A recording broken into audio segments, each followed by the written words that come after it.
This is the last part of our program, and it's a pleasure for me to introduce Marula Blades, who, with her musical partner Jörg Heinrich, has been creating poetry, soundscapes, and video for many years.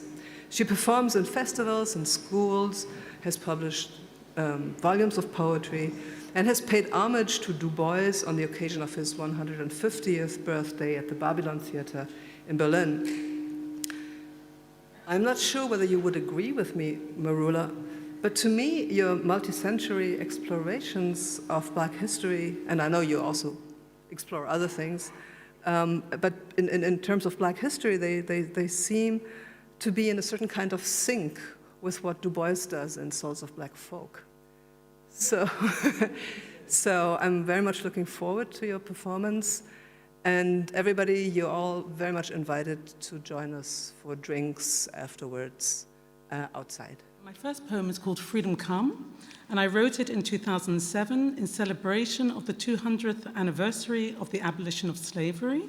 It is also a tribute to those who fought for civil rights. Freedom come.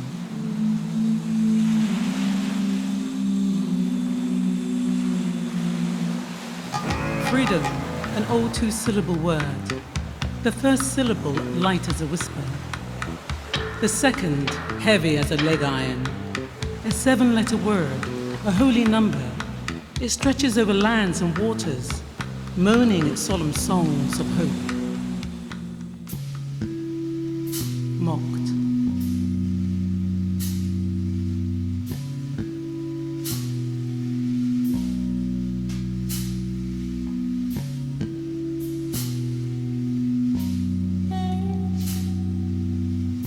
Can tears feel like sleet?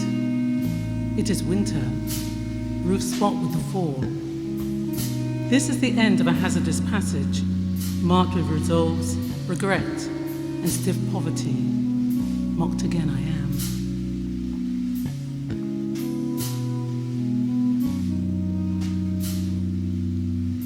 am. Only this orange remains, a segment to squeeze. Close the eyes to feel the scent. The warmth of scenery stretches the mind in sun, but my window's glare is frosted. Mocked again, I am.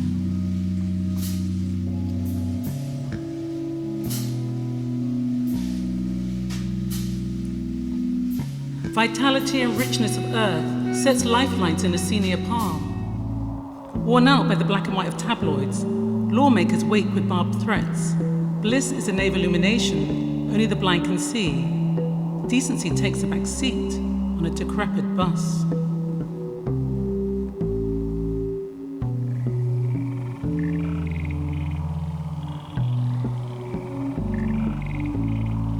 Lawmakers wake with barbed threats, and far across the ocean fiddlers' fists are high. Decency takes a back seat on a decrepit bus. Slogans summon the worn-torn march of footmen. And far across the ocean, fiddlers' fists are high. The colour of virginity is demon dark and fetid. Slogans summon the worn-torn march of footmen. Once lit, the fuse sparks, revives ghosts from the past.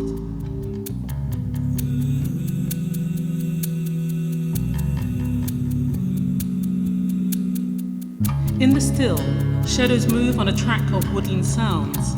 The burrowing has begun, the raking of turf. Catacombs lay before doubt, paths where the vapor of freedom filters through the dank, dark earth. Senses scurry to lock in pinhead focus. Sweat makes the tread scramble faster. Thin is the hour of time, dissolving like a remedy to cure.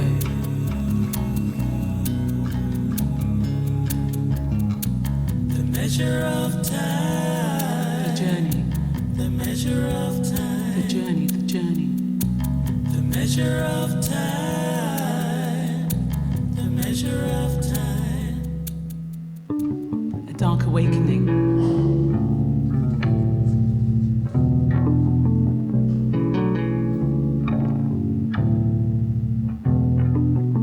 When the ribcage feels cracked, pressing on the red breast of the heart, a shallow pulse lifts, skips a beat and then declines, raising a puckered flag of surrender. The time has come to lure a deep unsounding breath, hold it until the hurt stops, to survey the fray in the sphere where memory ignites, splintering the once full spent hours of the night.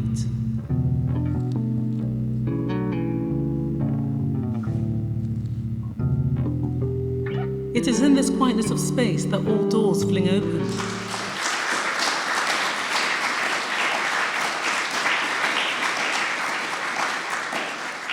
Thank you very much. Officially, that was my last poem, but if you wish, I could read one more. Thank you very much. It's an honor. Thank you very much. I appreciate it. Being.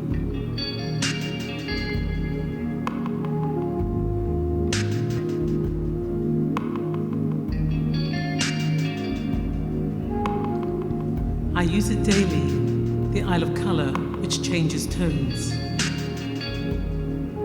As I walk, moods swing like an empty washing line in the throes of autumn, trying to give form and sense to thoughts that bray.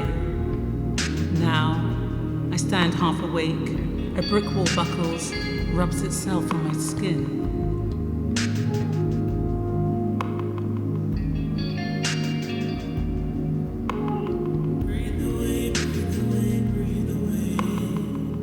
Brown motes fall as if dust to my feet. Imprints are left behind.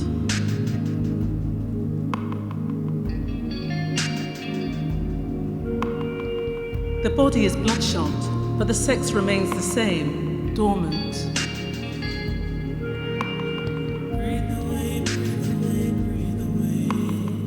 I equate myself with the air's current and the nothingness of space, and then paint my body moss gold. Under this colour, I am still me, yet different in the plague of gazes following my every step.